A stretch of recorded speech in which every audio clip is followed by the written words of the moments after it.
All right, y'all.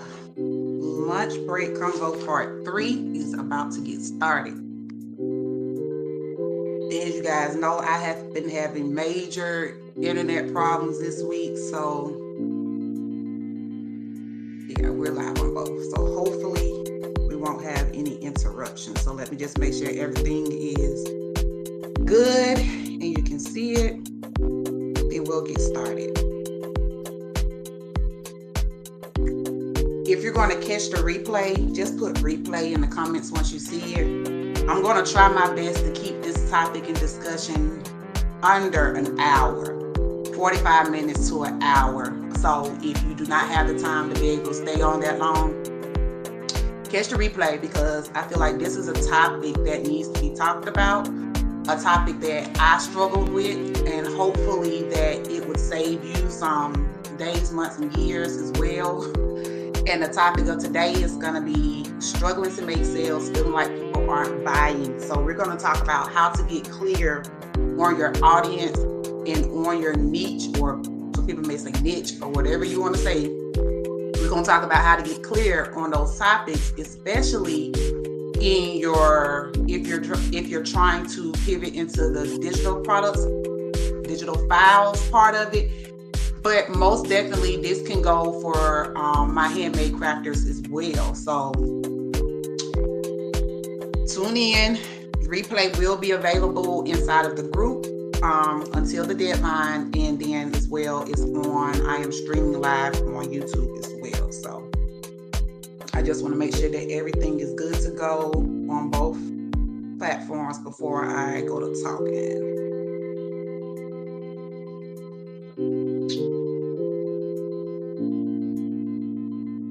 Right, I'm good on Facebook. Let me see about YouTube.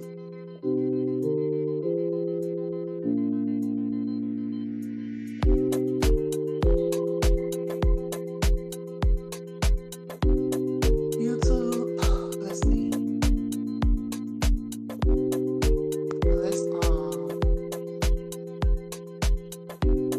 Hold on one second.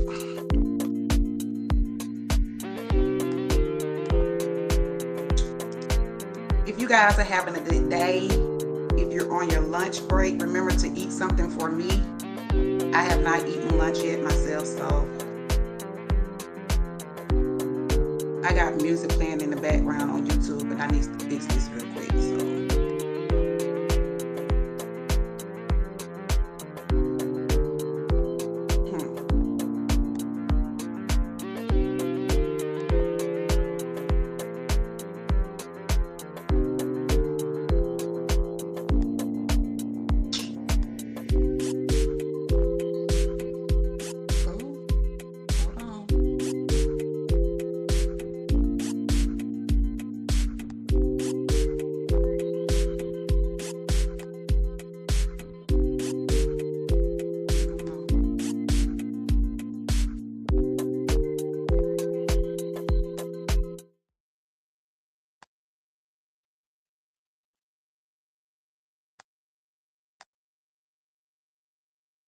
Okay. Sorry, y'all. All right.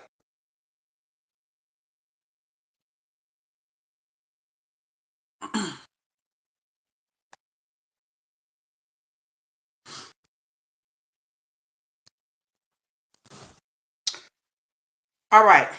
Getting clear on your niche and your audience. That's going to be the topic of discussion today. Like I said, this is going to be very important if you want to pivot into the digital product space, or even if you want to use these techniques and tips for your physical craft business. So if you haven't seen any of my lives yet or been in the group yet, I am Jasmine, the creator of the group, the Digital Crafts Academy, the owner of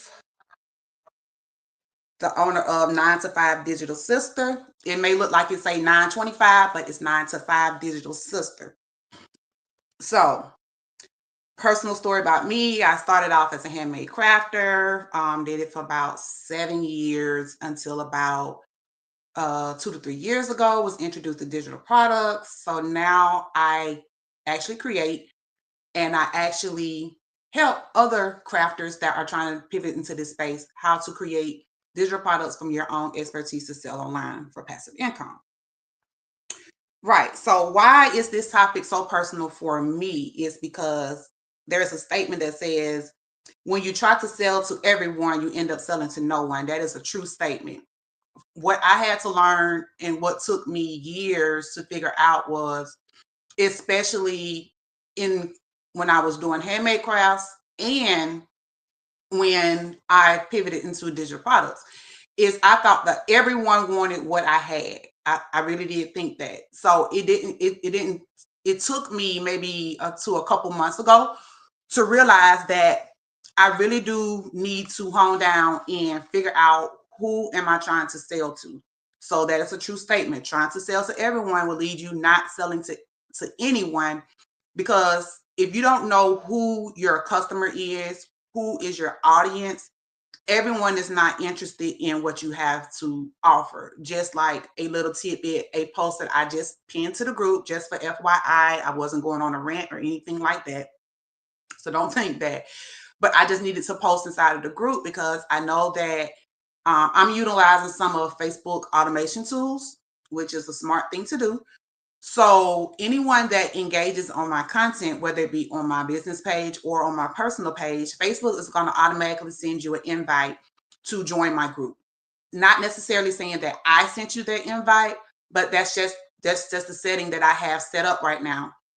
So everyone that gets an invite to come to my group, they may not be interested in crafting or what I have to talk about. So I just had to make that known that if this group is not beneficial to you or you're not interested, I understand if you decide to leave. I would love for you to stay because, like I've said before, everything that I talk about, I'm talking to crafters, but it can go across the board for whatever business that you have. So understanding who your audience is and what your niche is very important. So let's talk about what niching down why it matters.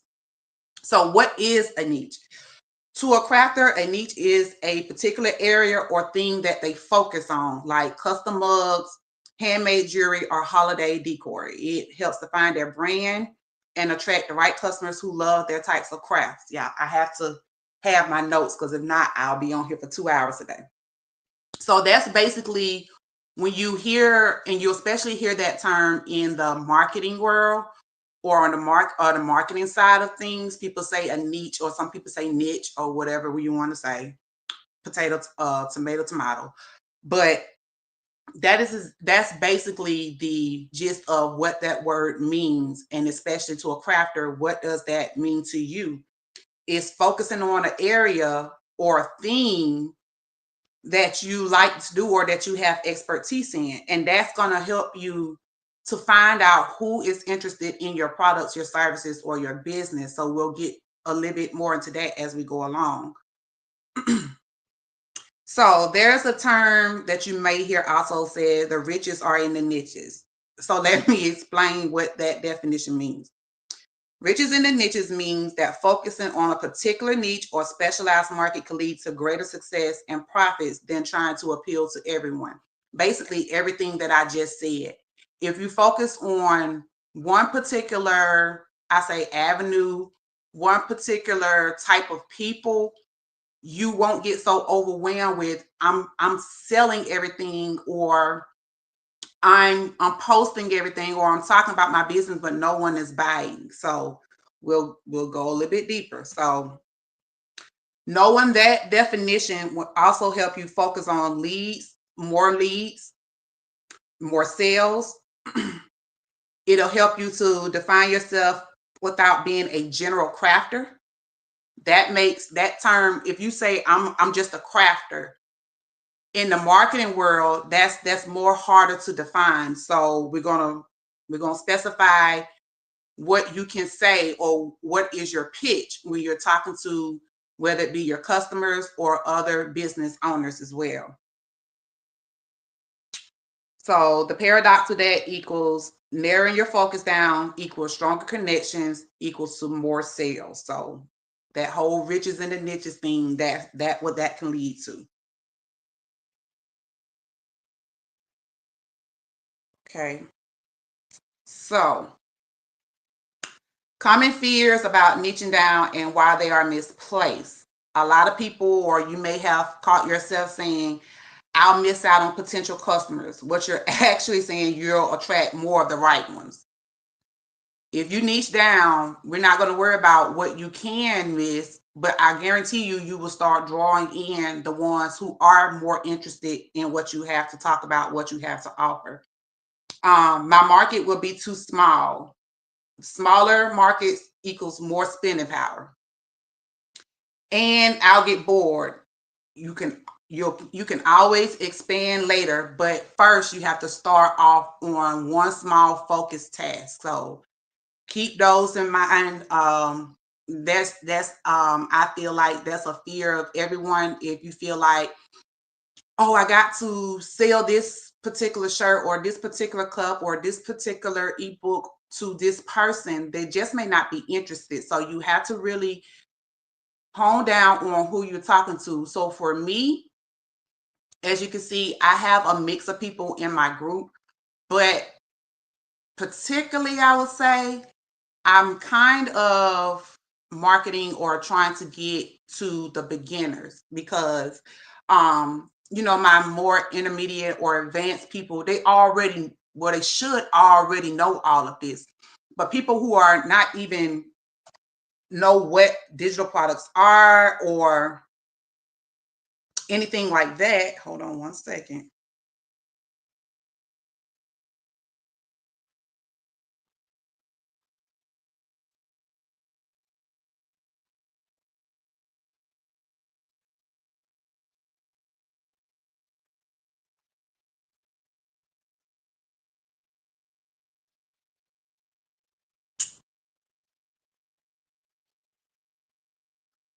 Ooh, hold on one second. Let me see. Look like I lost Facebook.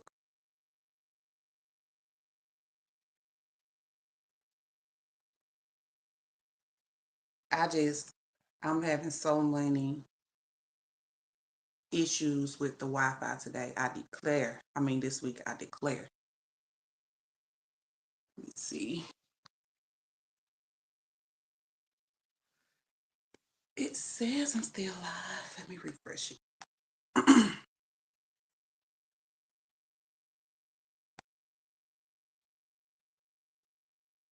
Okay, we're still live. Okay, I forgot what I was saying.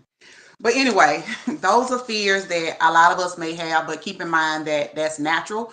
But in order for you to grow either in your handmade craft business or even in the digital product space, you will have to niche down further and further and further. And I don't care if we'll talk more about it in just a second, but you'll have to get more and more clear on who are you trying to sell your products to, because selling to everybody on the internet or selling to everybody in the neighborhood that's not it. Okay. So let's talk about how to find your sweet spot. So 3 things that you need to create and to be able to find your perfect niche. Number 1 is, what are you good at? These are going to be your skills and your strength. What can you say, I'm the GOAT at? I have done this. I have mastered this. This is my area. This is my expertise. I can talk about it all day, all night in my sleep. What is that one thing that you feel like you're very, very good at that you can be able to teach other people, or other people are willing to pay for what you have or what you have to offer? The second one, what do you enjoy doing? This is going to be your passion and your interest. What lights your fire? Like I said, what can you talk about all day, all night? If someone asks a simple question online, you can spit out the answer in a little time and provide good details and value. So what is it that you're passionate about? And that can differ for everybody. So everybody may not have the same answer. This is something that you'll have to ask yourself. These questions like, what do you like to do? And the third one is what people will pay for. And this is called the market demand. So This is like creating products that customers actually want and are willing to spend money on. Now, these items could be like your personalized gifts or your seasonal crafts, trending items. These are items that are in demand in the market, not just what you like to make. Okay. So I used to like to make t-shirts. I used to like to make all types of t-shirts, but all types of t-shirts that I created may have not been in demand. So when we get down a little bit further in this discussion, I'm going to tell you how you can go and find out what's in demand. So keep those three things in mind. What are you good at? These are going to be your skills and your strengths. What do you enjoy doing? This is going to be your passion and your interest. And what people are willing to pay for. This is going to be what's in the market demand. So that are three things that you need to keep in mind when trying to determine and niche down smaller and smaller and smaller in your niche. Okay, so I'm going to give you 10 particular craft niches that will work well with digital products, digital files is what I like to say. Okay, so the first one, if you're not able to catch the replay or watch the replay on YouTube, you're gonna have to. So you will need to write these down because this is going to be very important. And I'm giving you gems. I just gave out like a guide the other day, like 600 ideas of digital products. But now I'm giving you 10 more, particularly for crafters and different crafts that you need to know or you can keep in mind when you say, yes, I want to learn how to start making digital products from whatever I'm good at, but I don't know what I can create. Here go your list. Number one, if you make custom t-shirts or apparel, you can sell the SVG files for heat transfer. You may hear some people say HTV or sublimation. So I was a consumer of other people's SVGs and sublimation files when I created my t-shirts. You can do the same thing. So if you sell custom t-shirts or apparel, that is a digital product idea that you can create. If you sell mugs or tumblers, you can sell the digital files for the mug or tumblers or the PNG files for sublimation. A lot of people are kind of transitioning into sublimation with mugs and tumblers now. May have some people that's still interested in the vinyl or the epoxy, but you can still sell the digital files for them to use for their cups and mugs. Number 3, planner stickers and inserts.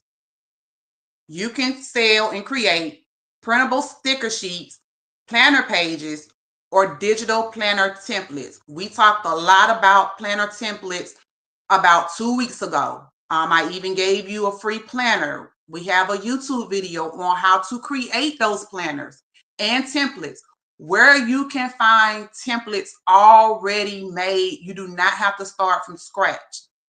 We talked about that in the group. We talked about it on the YouTube video. You can go and rewatch that if you would like. But those are some ideas. If you sell planners or stickers or inserts and things of that nature, those are digital product ideas that you can create and sell.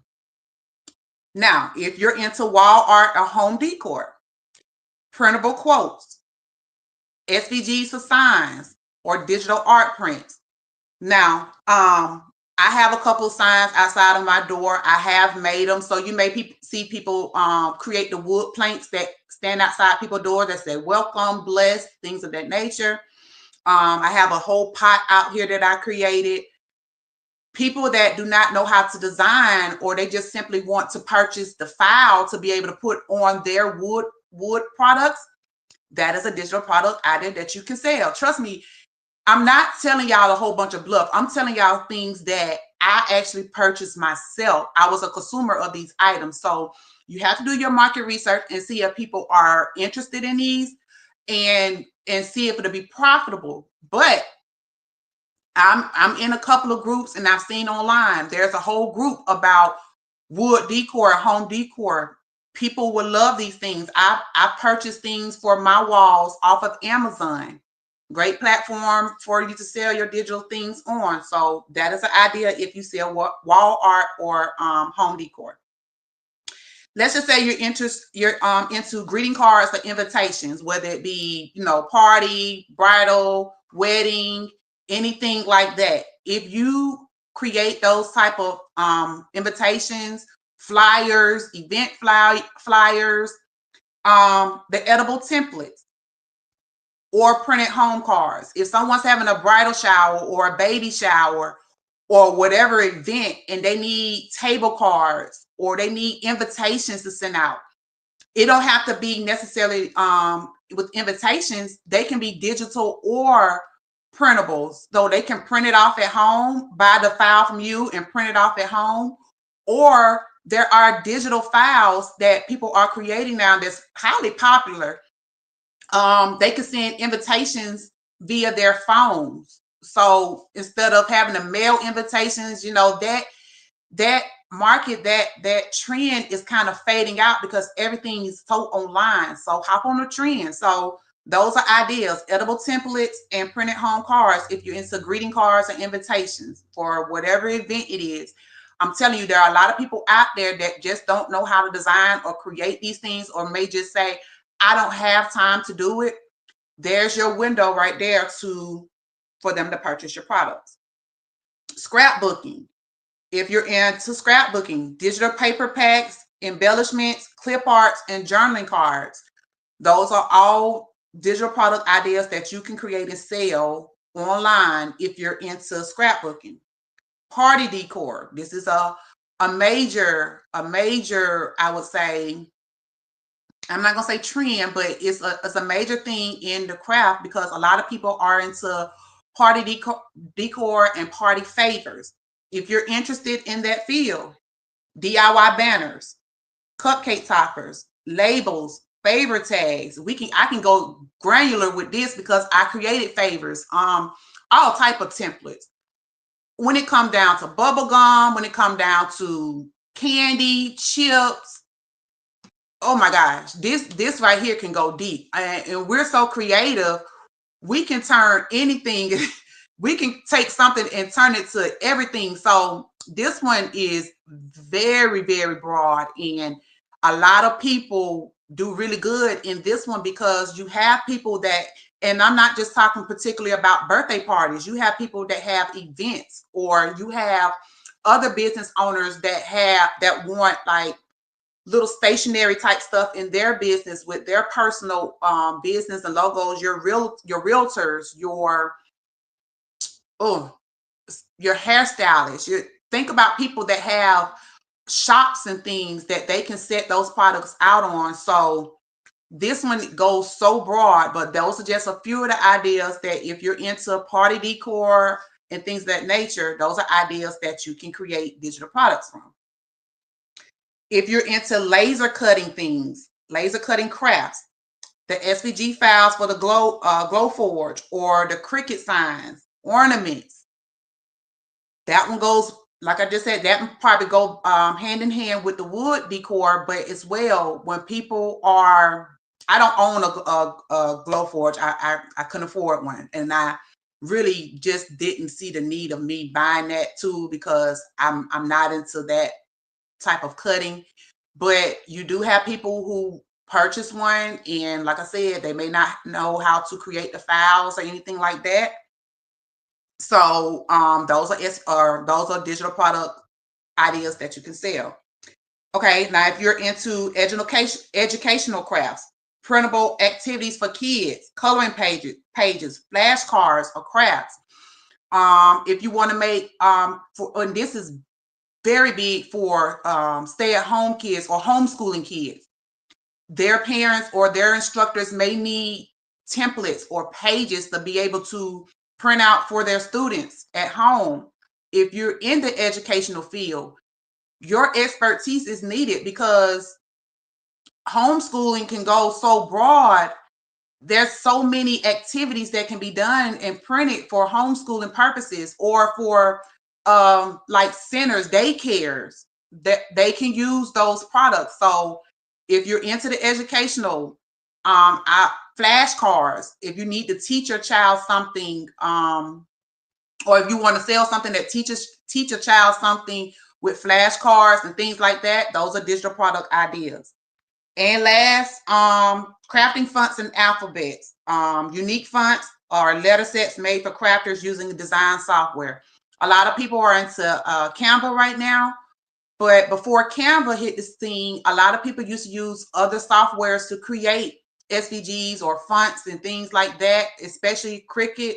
I own the Cricut. They have tons and tons and tons of fonts and alphabets that you can put together to create a file or SVG. So that is another idea if you're into creating fonts and alphabets.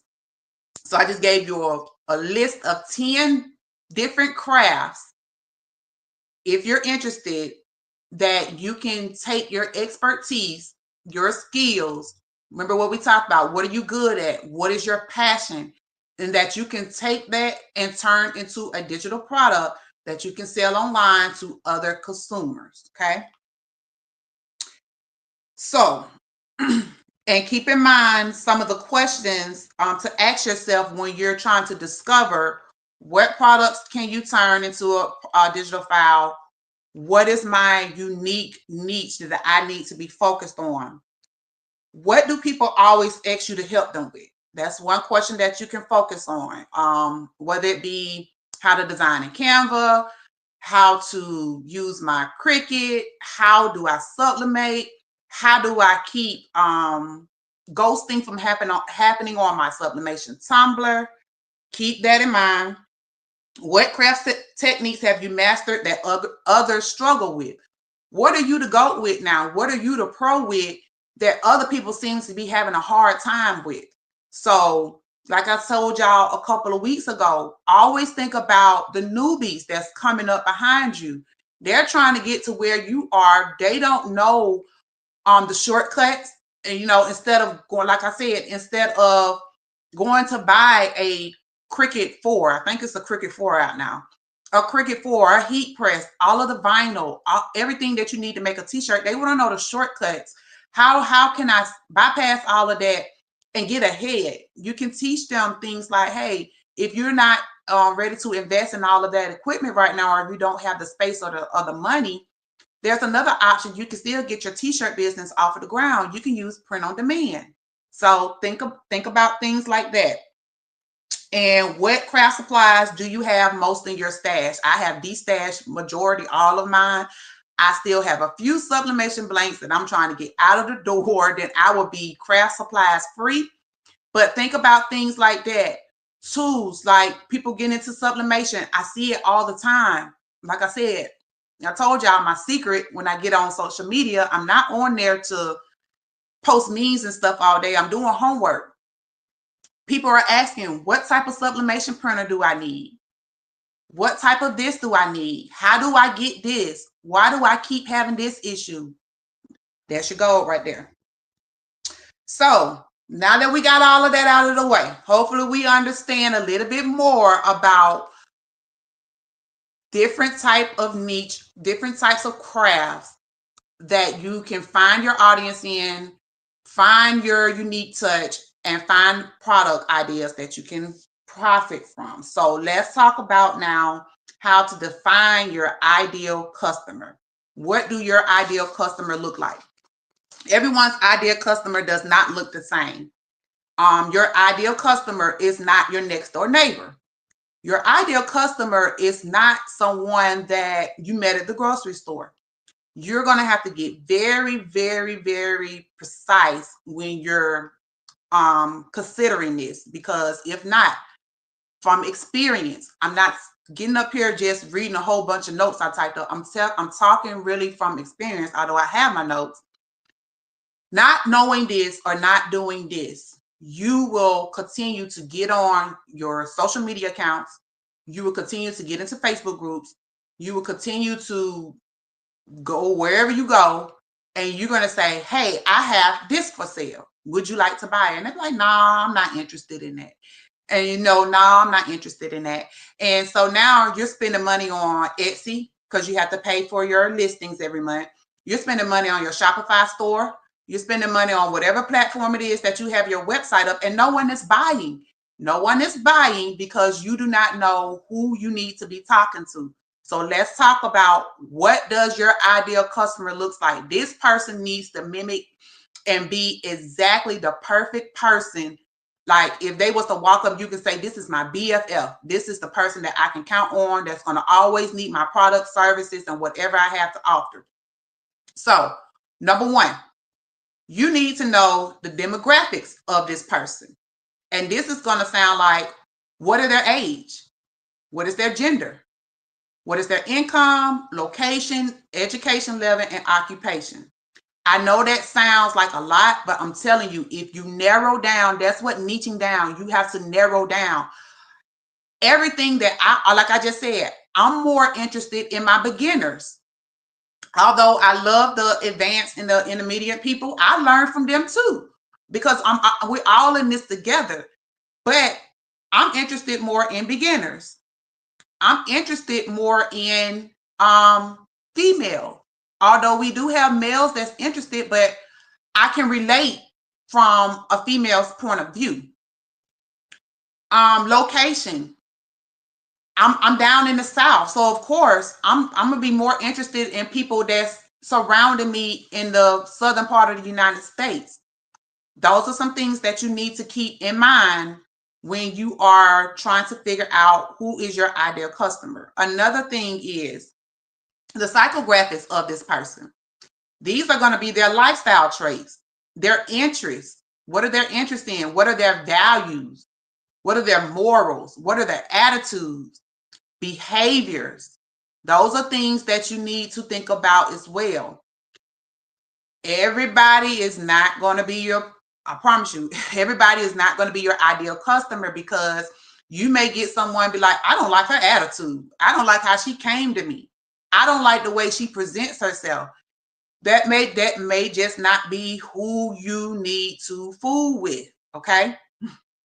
Now, while your demographics tell you who your customer is, your psychographics tell you why they are buying from you.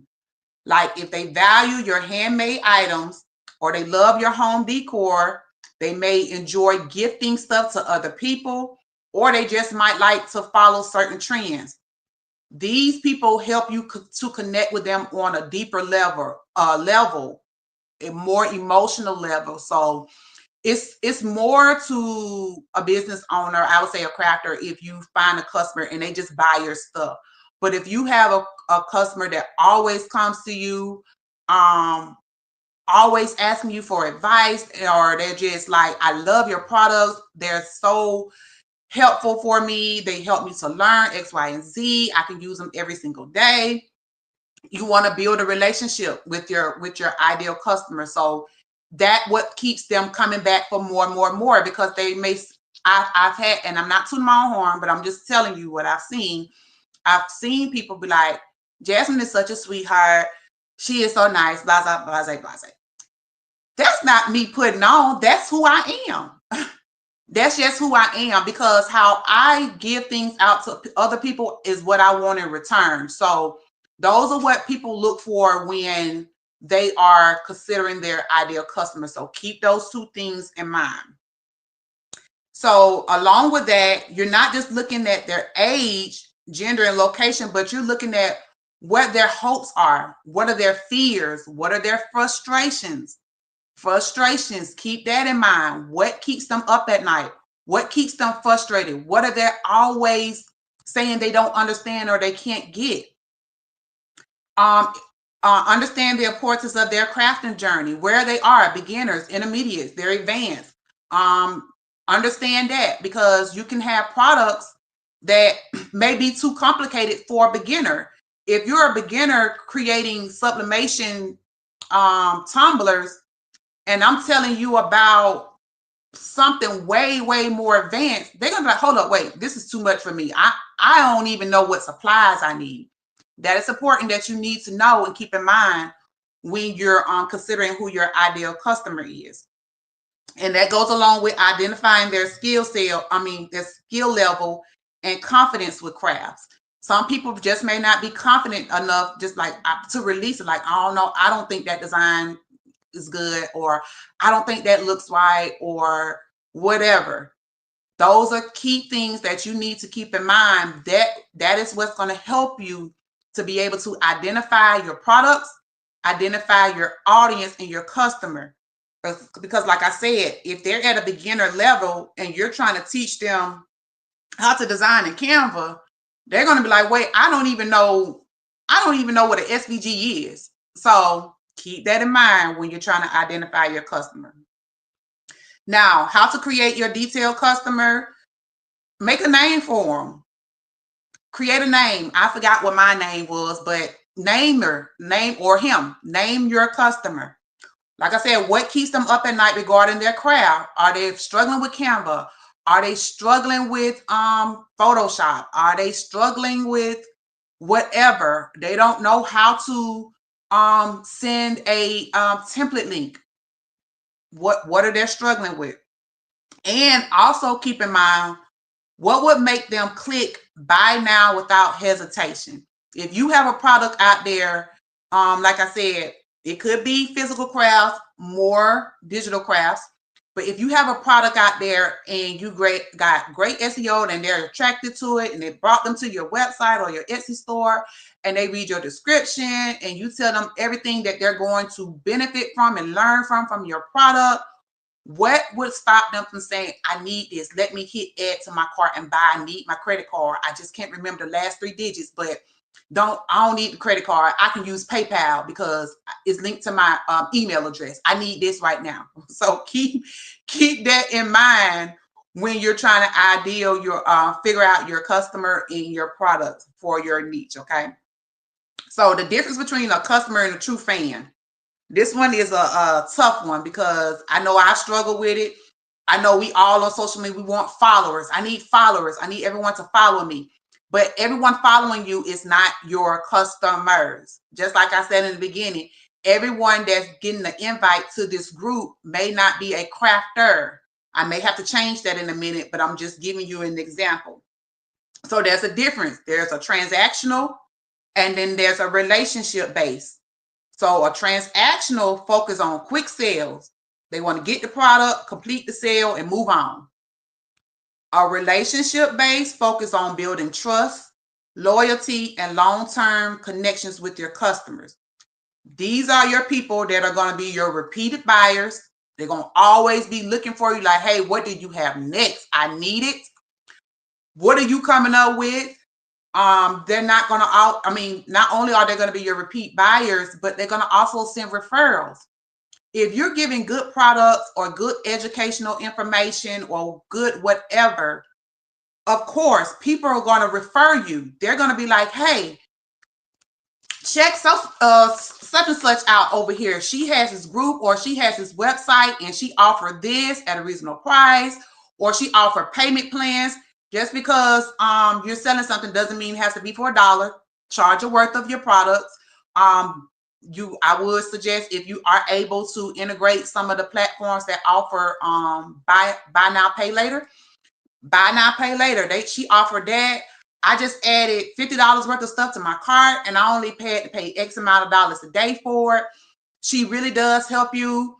She creates an experience. She offers one-on-one coaching with her product. She offers video tutorials with her products. Keep those things in mind when you're thinking about, are you wanting to set up your business, your craft business or your craft digital product business to be just transactional? I just want them to buy and go head on with their business. Or I really do want to build a community and I want to build a relationship with these people. And I want them to be able to always be able to come back to me. They can ask questions, whatever they need. I'm here for them. Okay. All of that, what I just discussed, is very important when trying to figure out your ideal customer. Who is the person who would be the perfect candidate to always be your customer, your lifetime customer? I don't have to worry about her cheating on me or him cheating on me. I can always guarantee that they're going to always come to me to be able to get something that they need to be able to grow inside of their own craft business. Okay. So let's see. We finna wrap it up. research methods that anyone can do. So this is how you're going to research these customers. This is how you're going to research your niche. This is how you're going to research whether your craft ideas, products, or digital products are even a good idea anyways, or if you need to pivot. Some things are just gone with the wind. Like I said, HTV t-shirts and vinyls, they're not dead, but I would say people are more leaning to sublimation. Epoxy and vinyl cups and things, they're not dead, but because they are time consuming, people are able to get a cup or tumbler done quicker just by sublimation. So this is how you're going to figure out where your customers are, what your idea needs to be. You're going to go into Facebook groups. Yeah, I'm going to go into Facebook groups because I know a lot of us are in there. Engage with these people. Answer their questions. Don't just post your stuff and ghost. Engage with it. Not only does engaging with people help Facebook boost your page up in the algorithm, now more people are seeing your content, but you're giving back to the community. A lot of the group owners' rules are give more than what you take. So help answer people questions and keep the conversation going. And then somebody seeing that it's 20 comments on this post, they're gonna jump in the comments because that's what we do. And they may be able to offer more insight as well. So Facebook group conversations, craft forums, you're going to go there to figure out what do people struggle with. A lot of craft forums, no, they may highlight their frustrations there. Take note of that. Take note of that. Amazon and Etsy reviews. Now, I can't get more clear than this. Especially if you're buying a lot of digital files and things off of Etsy, of course, they're going to show you people's reviews on those products. Look at what people are saying about the products. They're telling you exactly what they liked about it, what they didn't like about it. I liked it because it was so easy to access. I was able to easily download it. I didn't have any trouble in Canva. Or I didn't like it because I wasn't able to open it. Everything looked blurry. Everything was out of place. So now you're looking at those reviews and you're saying, I have expertise right there, and I think I can create something like that. But when I create it, I'm going to take note of what they're complaining about, and I'm going to make sure I correct it so they won't have those issues with my product. It's going to be a smooth selling from them. I will get 5-star reviews on Etsy because now I've seen what their frustrations were and what they didn't like. I'm going to make sure that I make mine perfect. Okay, I just gave you a whole gem right there. You can go to YouTube. Go to YouTube University. All of us use it. You're going to get in the comment section there. People are always giving their point of view, whether it's on YouTube, Facebook, Instagram, whatever. People always got a comment to say. Get in the comment section and see what are people grunts and disgruntled about. What do they don't like? What do they do like? What video tutorial people thought was like the bomb.com, like you just explained this from A to Z. I clearly understand this. Or what are some people saying? I don't understand. You said this, but you didn't say that. You didn't show how to do this. You told me how to do this, but I'm still stuck in this area. Get in those platforms, get in those forums, and find your answers, find your customers, and see what they don't like so you can be able to implement that into your products. Another way would be to simply talk to potential customers. How you can do this? You can go live. Like I'm live right now. I'm talking to you guys. You can ask questions. You can have it like a one-on-one, chat meet with a Sunday brunch thing. Excuse last Sunday. Hopefully we'll do another platform to get next week's going. But one-on-one times are good for people to be able to work with you right then. So if they have a problem, they can stop you and say, hey, wait a minute. Can you repeat that again? So going live will help you, or in-person events. You can ask poll questions on your Facebook page or your Facebook groups to gather information and feedback. Don't do it to somebody else's group. You must have their permission from the admin to do that though. Or they have Instagram and on I believe on Facebook stories, you can put polls or ask questions and people can leave their comments or whatnot there. Those are great ways to market research. You're doing homework. I'm not going to say my main purpose, like I've told you before, is when I get on social media, I'm on a mission and I'm trying to accomplish everything. At least I try to get on in the morning and I try to get on in the evenings, but I give myself an hour. So within an hour, I have to accomplish everything that I am saying I'm getting on social media for. So I don't have time to be laughing at people comments and on, in groups about other things. I got to stay focused, and I'm on there to not only engage and to post my stuff, but I'm also doing my research and my homework at the same time. So those are tools and platforms that you need to utilize as much as you can to be able to find out who are my customers, what products can I help them to, what products can I create to help solve a problem for them, okay? Now, a couple more tools that you can use to help validate your customer, your niche. You can use Google Trends. Google Trends will show you what are the trends in over time. So Google Trends, I don't know if it's .com, but if you Google Trends, it'll come up. Like I said, check Etsy, check the best sellers, the top sellers in Etsy, check their comment section, their review section for their products. That's going to give you information. Keywords that people are searching for. I had a list of these platforms and I can't find where I wrote them down at, but the two that I use and that I can tell you is answerthepublic.com.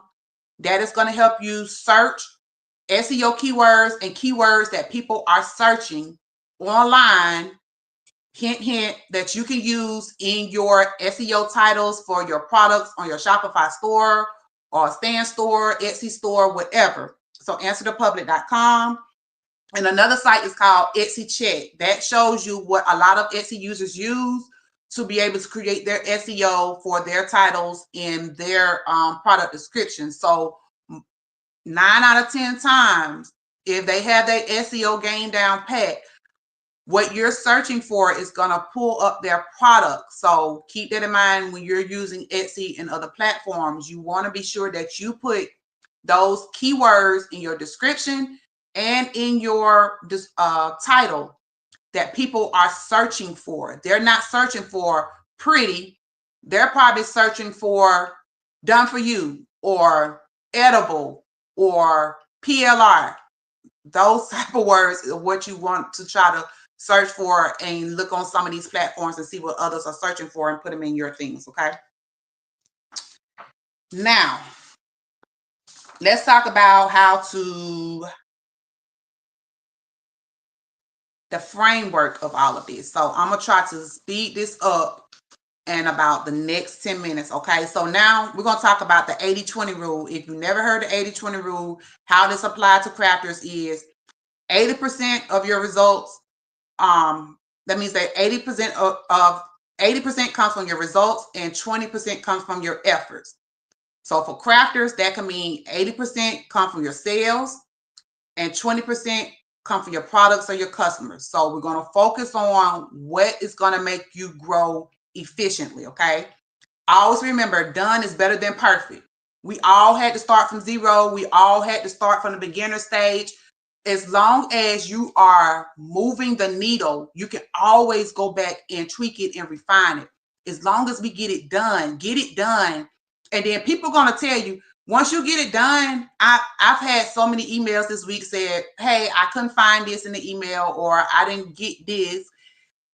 They got it, but I'm just saying, get it done. And then you can refine it. I had to go back and change a word in an email, or I had to go back and tweak an email, say, hey, your link is at the bottom of the email. But if I were just sitting on stuck, I would have never sent the email out. Okay, so better is done than perfect. Start with something and you can always expand later. You can always add more. Even if you just have one ebook, you can add another one next week. You can add a mini course in 3 months. You can add a planner in 5 months. Just start with one thing and then you can expand later. And it's better to be known for one thing than nothing. Now, I would say where I struggle with is because I used to love to jump on the bandwagon. I had to do t-shirts, I had to do cups, I had to do epoxy, I had to do wood decor, I had to do candles, I had to do invitations and labels. So of course, when a person comes to me, they think I'm Walmart. I'm not Walmart.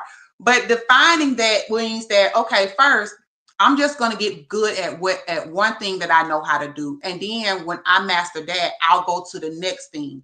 But when a person comes to you and they feel like you're Walmart, you have already, I'm not going to say failed, but you're already failing because no one knows what you are particularly known for. So if I had to just stuck with t-shirts, people will always know Jasmine does t-shirts. But what kind of t-shirts?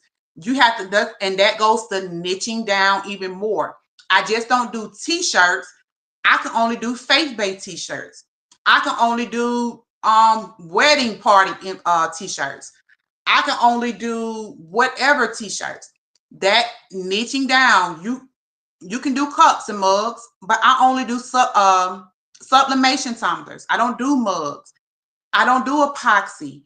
Niching down literally means going all the way down to one particular thing. Like, what is this one thing? Instead of saying I do t-shirts or I create ebooks or I sell planners. What type of planners? I can only sell motivational planners. To who? I can only sell motivational planners to women who are overcoming a divorce. I can only sell, you have to, because everybody's not going to want motivational planners. I love them, but I'm not a consumer of motivational planners. So that's the thing where I was saying, because you create something doesn't mean that everybody is going to want it. But if you go to those particular people in those communities and those are people that want those products, there's your sea of customers right there. You just have to be able to come all the way down to the zero of what you do. If you sell an ebook, I could tell my whole Facebook, I sell ebooks, they know that. But what type of ebooks? Oh, I only sell ebooks that teach beginner crafters how to start a t-shirt business. You have to get very, very, very, very, very, very precise, okay? So here's a statement that you can use, and I'll post this in the group if you need it for later. But this is what you should be able to fill in the blanks with. You should be able to say, I help what type of crafter to achieve what type of result through what type of approach. So once you put that sentence together, that is you, that is your brand. That's what you're able to tell people about what you do, what you sell, and your services, okay? And let's see, because I had it written down and I think I deleted it. Okay, so like I just said, an example of a strong versus a weak statement is, like I said, I sell t-shirts. That's a weak statement. You could say, I sell faith-based t-shirts for women over the age of 50 that are going through trauma, that have went through trauma and are looking for motivational and spiritual inspiring statements. I niched it. So there's no misunderstanding. Like when somebody come to your store and you have a lady that's kind of older on your shirt and they're looking for young girl type of things. Well, I don't provide those type of products. I've niched all the way down. I've told you who am I, what do I offer, and who I'm here to serve. Okay. And let's set a deadline for this. Okay. Don't overthink it.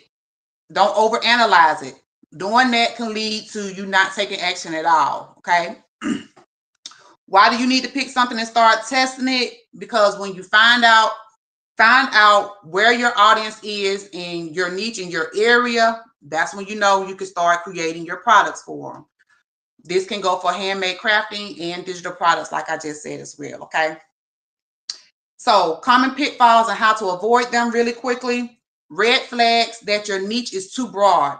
You can't describe your ideal customer in particular details. Just like I just gave you an example, you won't be able to do that. That means that that niche is too broad. You need to come on down just a little bit more. Your product ideas could appeal to anyone who crafts. Everybody that crafts is not interested in your products. So you got to come on down a little bit more, and you're afraid to exclude anyone. In this game, you're going to have to exclude people because everybody is not for your products. Okay. Trying not to exclude anyone is going to lead you to having Glowforge, Cricuts, heat press, sublimation printer, this paper, scissors, glue, all type of stuff. You're going to have a bunch of craft supplies that you probably will not end up using long term, and it's going to be sitting there because you're trying to serve everyone instead of finding out the one person, ideal person that fits your ideal customer who you need to be serving and marketing to. Right? So warning signs that your niche is too narrow. The market size may be tiny, fewer than 1,000 people. That means that people are not interested in that. You may have to pivot. People don't want that. So you may have to go another route.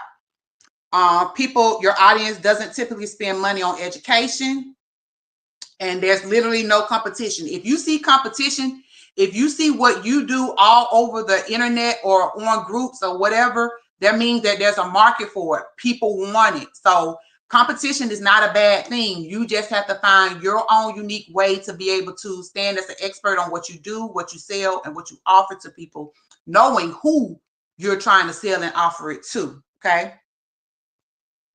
And then how you test and refine that, you want to start with your best guess. Use the feedback, use those research tools that I just gave you in the websites. May have to pivot. Like I said, if something is not working for you, like before when I was talking about digital products, it was for everybody. I had to pivot this year. Okay. Let me come on back and bring myself back to what I'm used to and who I can talk to, who understands me, and I can talk their language, which are my crafters. So everybody that I was talking to, I had to drop them off because I'm only able to speak and resonate with my crafters. Okay. And then find people who are doing good in the industry that you are in and see what they're doing. Not necessarily that you just copy every single thing that they're doing, but if they're doing good, something is working. So take note on that. And the last thing that I have to say is, remember, you're the business owner, not just the shopper. When you come across different products on the internet, especially digital products and craft products, but I'm speaking of digital right now, don't get excited as a customer. Instead, get excited as a creator and seller because what you're selling is in demand. Think about that. When you see everybody doing or selling it, that means there's a market and a demand out there for that.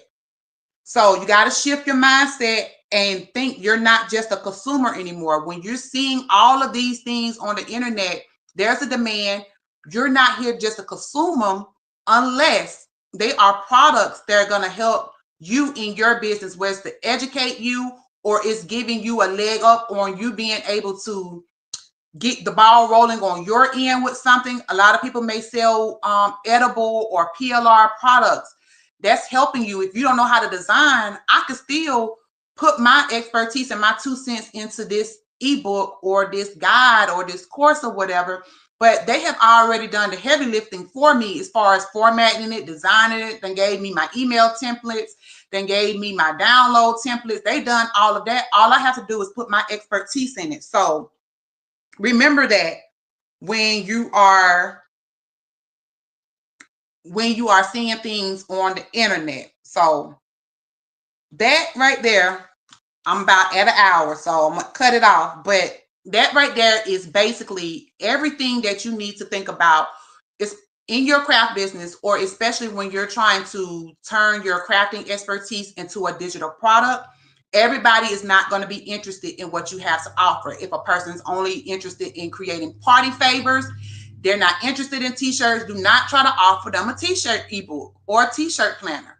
So those are things that you need to be aware of when defining your niche defining your ideal customers, trying to figure out why am I stuck on slow? Why am I not making any sales? I'm spending all of this money every month on Shopify. I'm having to pay for all of these Etsy listings and no one is purchasing my stuff.